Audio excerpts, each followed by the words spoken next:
But as a philosopher, I always tell people, whenever people talk to me in a manner that I feel bad, I go into myself and reassess and re-examine myself.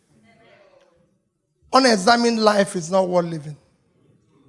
Why will anybody prefer people from Norway against people from Africa? That is the question.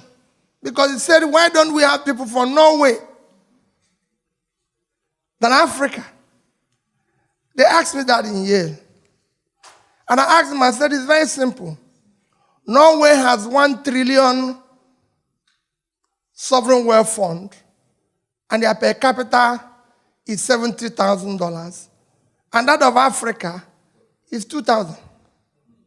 It's a simple thing.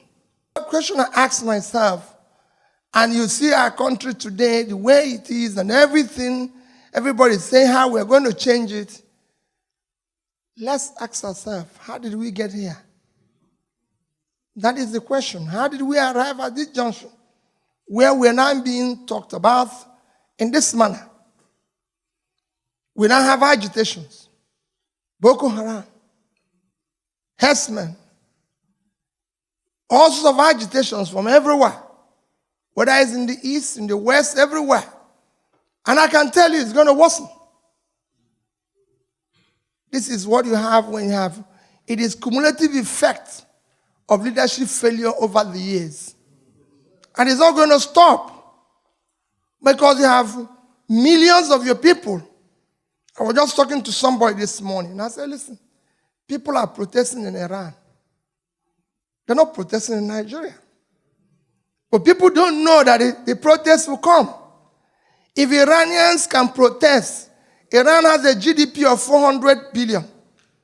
With 79 million people, their per capita is 6,050 naira, $50. And they're protesting. Nigeria per capita is 2,000. So the person with 6,000 is protesting. We're not. Iran generates 74,000 megawatts of electricity. We generate 4. And they're protesting. Iran has the unemployment of 11% and youth unemployment of 25%. We have unemployment of 19.8% and youth unemployment of 61%. So those youths will protest one day. Those of us who happen to be lucky to live in Ikwe and Victoria Land, I say to them every day, if we don't look for food for those who live in Ajegunle, one day we will not be living.